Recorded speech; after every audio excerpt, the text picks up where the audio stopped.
Hello, everybody. It is 6 o'clock on Saturday. Welcome to the HD Show. I'm Dave Spencer. And I'm Hilary Golston. We begin with breaking news from Centerline, where police have arrested a shooting suspect at a deadly scene. Yeah, we're told the shooting happened this morning at a hotel in Sterling Heights. Fox 2's Camille Amiri joins us live from Centerline with more on what we're learning about this shooting. Camille. Yeah, this was a fatal shooting early this morning, and then the suspect barricaded himself in his home here in Centerline. I'm going to actually step out of the way so you can see the house right now that I'm talking about in question on State Fair. If you look, I'm not sure if you can actually see, but there are some people inside cleaning up, and the front window was broken through by police. Now, this standoff started around 8 o'clock this morning, and let's go back and let's look at some video, so we can talk about what led up to this. As you mentioned, a fatal shooting in the parking lot of an extended stay motel in Sterling Heights, 14 in Van Dyke area. Suspect in his 50s, victim in his 40s, both men knew each other. We don't know what led up to this. We don't know the motive. So what happens? Suspect takes off, ends up coming home to his house here in Centerline, which of course we showed you at the top of the hour, and barricades himself inside his home for several hours. Police were able to figure that all out around 8 o'clock this morning, surrounded the house, and amazingly, they were able to get him to come out peacefully around 3:30 this afternoon. This was a joint effort, as you said, Sterling Heights police leading this investigation, leading everything going on here, of course, but they had a lot of backup from several other agencies. Take a listen. Just a joint effort into getting a very, very dangerous suspect off the street quickly, right? Within 12 hours, we unfortunately had a homicide to the point we end up having a suspect in custody. For law enforcement, that's the best outcome of a horrible tragedy. Yeah, it really is. I mean, you think about it, it was actually less than 12 hours because the shooting happened around 5:30. They got him into custody at 3:30 p.m. He's now being housed in the Macomb County Jail.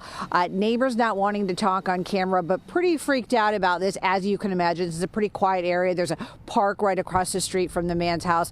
But what led up to this is the million-dollar question. Police not releasing that information, but I think we're going to learn a lot more as we get into the next couple days, probably Monday or so when he's arraigned, when he's formally charged.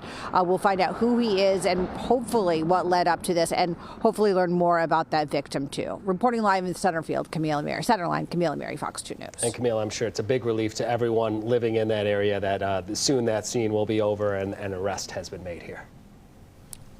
Yeah, I mean, you can imagine. I mean, we've covered these barricaded gunman situations so many times, and the neighbors are always so scared. What happens if he comes out, guns a-blazing, if he takes someone hostage? There was nobody inside his home. It was just him.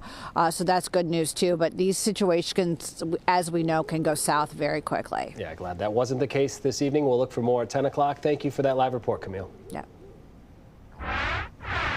Now let's turn to a developing story from the west side of Detroit. A suspect is now behind bars accused of shooting another man on Seward Avenue around 11:30 last night. It led to a long police standoff with the suspect. They arrested him around 10 this morning. We're told he shot the victim once. That person was taken to the hospital but is stable. The parents of a young boy killed in that terrible medical facility explosion in Troy, well, they have now lawyered up. The family has released these photos of their 5-year-old son, Cooper. His mother was also hurt in that explosion yesterday morning at the Oxford Recovery Center. The little boy was inside a hyperbaric oxygen chamber when it blew up. Investigators are still trying to get to the bottom of this one. And Figer Law, which is now representing the family, is also investigating. They say, quote, "The safety of children should always be the top priority, and this incident raises serious concerns about hyperbaric chambers and the oversight and regulation of hyperbaric treatments," end quote. The family has also set up a GoFundMe if you'd like to help them throughout this tragedy. We have a link on our website. That's fox2detroit.com. Another cold snap is leading to a busted water pipe in Detroit. A Fox 2 viewer telling us this water has been gushing into her street for some time now. She's fearful that it could soon freeze over. We are reaching out to the Water and Sewerage Department for an update on when this break could be fixed. All right, so now let's talk about what's going on as we speak. Apparently, the weather isn't that bad. I mean, to me, it wasn't anyway. It's all relative, right? I mean, when we had negative wind chills and it's colder now, it feels like winter. Weather Authority Stephanie Mead here with that forecast. Hi, Stephanie. Yeah, so today, you're right, it didn't feel bad compared to what we've seen this winter season. Temperatures were below the seasonal high, though. We topped out at 27 today, the average at 32 degrees, the record at 54. And I think as we head into tonight, our numbers we're going to scale them back just a little bit before we soar to the upper 30s tomorrow. So we're kind of on this roller coaster over the next couple of days. This is a live look over the city right now. You can see cloud cover off on the horizon. There were a few flurries around earlier in the day. Now those have started to die down. So I think heading into tonight, we do remain dry. Temperatures right now 20s, 23, and Lansing 25 in the city, 16 up near Bad Axe, 21 degrees for those in Mount Pleasant. Our feel-like temperatures, they are a little cold. Most feel like we're in the teens right now. Feels like it's about 17 in the city, 14 in Lansing for right now. We're dry and quiet, which is great. I think if you do have plans to heading out tonight, just know you're going to be dealing with still those slick spots here and there just because we're still well below freezing. Our next chance for snow showers is a little further west of us in Wisconsin and into parts of Minnesota. That will eventually arrive as early as tomorrow morning. No timing on this. 9 o'clock already in our westernmost communities, Flint extending into Lansing. Ann Arbor picking up on some of those steady, potentially heavy bands of snow. Should be out of here by 3 in the afternoon, so this is going to be a quick hitter for us. And then we're dry and quiet for the remainder of the day on Sunday. Early Monday, much of the same. Now, this isn't going to give us high totals. We could see about an inch, maybe in some locations, an inch and a half, but I think a lot of us are going to be in the realm of an inch. Otherwise, temps tonight will be falling through the 20s. We'll be at 18 tonight for an overnight low. Mostly cloudy skies. It's going to be a cold night for us here. As we head through the day on Monday, temps are going to warm. We do have that potential for seeing maybe a few showers, maybe a light mix as we head through parts of the afternoon. This is not going to be widespread. I do think a good portion of the day is staying mainly dry. And then by Tuesday, we're in the lower 30s. So here's our Fox Futurecast model. Again, very spotty.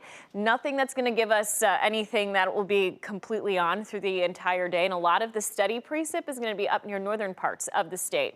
Even by noon, it'll be very spotty in our northernmost communities. By, say, 10 o'clock Monday evening, most of that is going to be well out of here. The extended forecast shows temperatures kind of up and down. We start off in the 40s. We're in the 30s by Tuesday. Next bigger system potentially arriving on late Wednesday, early Thursday. Daytime highs in the upper 30s. And then we remain in the 30s to wrap up your work week next week. Dave and Hilary. All right, thank you so much, Stephanie. Well, the Trump administration is pushing ahead with the agenda, the plans that they had to enact tariffs on 3 of America's biggest trading partners. That's China, Mexico, and Canada. Yeah, now the country and the world waits to see what kind of impact this will all have on the economy, as well as America's relationship with its neighbors to both its north and south. Fox's Lucas Tomlinson has that report. New tariffs set to kick in on 3 major U.S. trading partners. The White House says President Trump will pass a new 25% tariff on goods from Mexico and Canada, along with a 10% tariff on products from China. These are promises made and promises kept by the president. Together, all 3 countries account for about $1.6 trillion worth of business with the U.S. each year. Trump says the tariffs are punishment for the flow of drugs and migrants into the United States. Donald Trump told everybody on the campaign trail he's going to use every tool available to secure this nation, and this is a part of it. Trump says the U.S.'s existing trade agreements are lopsided in other countries' favor, even though he negotiated the current U.S.-Mexico-Canada agreement, which took the place of NAFTA in 2020. Canada is by far our biggest supplier of crude oil. Trump says he wants to produce more domestically. We don't need the products that they have. We have all the oil you need. It remains to be seen exactly how the strategy will play out, particularly for consumers. Critics say the tariffs will drive up prices and could ignite a trade war, hinted at by Canada's Prime Minister on Friday. If tariffs are implemented against Canada, we will respond. We won't relent until tariffs are removed, and of course, everything is on the table. And Trump may not be finished. When asked if he plans to impose tariffs on the European Union, Trump replied, quote, absolutely. Traveling with the president in West Palm Beach, Florida, Lucas Tomlinson, Fox News. Here in Metro Troy, an update to something that happened over the summer. 9 people who were injured in the Rochester Hills splash pad shooting are still trying to move past that tragedy, which all happened back in June. An 8-year-old boy survived that mass shooting. He's giving back to other kids now facing tough situations. With the help of his grandmother, he's collected donations and bought boxes and boxes of something that's guaranteed to make people laugh. Fox 2's Camille Amiri with that story. 8-year-old Yannick Bebout has been through more in his short life than most of us can ever imagine. One day, I went to a splash pad with Mommy and Yuli, and there came a bad man, and he shot us with a gun, and I was shot in the head, and now I'm blind. On that horrible day last June, 9 people were shot at the splash pad in Rochester Hills. Amazingly, they all survived. 6 months later, Yannick has returned to the place where he received critical care, Beaumont Children's Hospital in Royal Oak, with more than 2,400 containers of slime. I just want to put a smile on every kid's face. He has a good feeling it's going to work because when he was in the hospital, when Nana gave me the slime, I laughed, so I decided to name it Yannick's Laughter, and I wanted to give it to other kids so they can laugh too and have fun in the hospital. He laughed so hard, and when he laughed, my son hit his knees and he cried, and he goes, "Mama, you gave me my son's laughter back." The reason it made him laugh? The sound. What did it sound like? A fart. Even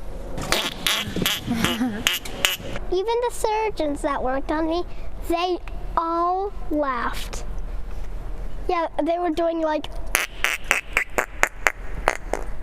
and each time a laugh came out.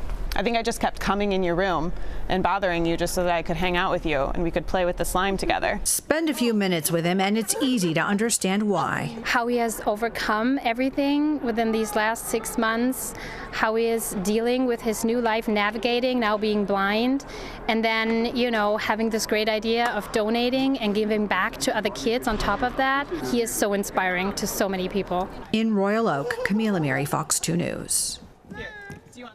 You can get a close look at sharks, stingrays, and more during the Detroit Boat Show. Yeah, that boat show is going on right now at the Huntington Place, and it runs till 8 o'clock tonight. There's a full range of all things boating on display, including gear. You also have a chance to get up close and personal with some marine life. Trained divers are putting on a show where they actually swim with the sharks, flipping them over in the water for a so-called nap. It's going to be really tricky here because we haven't worked the sharks in about 3 months. These particular sharks, so it's tough sometimes for me to flip them over, but the crowd, that's most of the time, that's what they enjoy the most, is watching me there struggle. And you have the ability to check out this boat show for another week. It costs about $14 for adults. 12 and under kids, they get under for free. And for the next couple of days, there is a special star in town. That squirrel can water ski. Oh. Yes, she can water ski. That was a clip from the movie Anchorman. Yes, Twiggy was in Anchorman. Dodgeball, Down to Earth. She's been in over 11 movies now. A music video with a guy named Brad Paisley, and she has her very own Club Twiggy cartoon. She's also the only water skiing squirrel in the world. Give her a round of applause. Good girl. That is apparently Twiggy, the water skiing squirrel. You know who it is. Apparently, Twiggy's going to be around until Monday night. She'll be back on the water tomorrow at noon, 2 and 4, and she's not the only squirrel getting her feet wet. So this is the newest addition to the Twiggy family. This is Trio. He's a Prevost squirrel from Southeast Asia. He is just learning how to water ski. This is his 1 month of training now, and he's doing pretty good. We might get a lap usually if he doesn't go swimming. Say if I don't go swimming. All right, you ready? And Chuck says the tradition has been in his family for 47 years. They're on Twiggy number 10 and 11, and you probably get it. Water skiing squirrels. Yeah, what a family tradition. Is it? I think so. I mean, it's a legacy that you want to pass on to the next generation. You don't want this to go out with you, right? You have to make sure that this lives on. The world needs Twiggy and other water skiing squirrels. I guess so. It's impressive. I had no idea that squirrels could do this, so very interesting. Good lineage there. For sure. Yeah. Maybe. Sure. I don't know that they're all in the same family. I think the idea is that maybe, the humans are all in the same family. There's no way to know. There's no way to know. And we're going to do some deep investigative journalism on that and get back to you. Trust. We'll be back here later tonight. I think we're after sports. We are on time, actually, at 10 o'clock is what I'm told. Don't hold me to it, but that's what I'm told. 10 o'clock. We'll see you then. Have a great night. Bye-bye.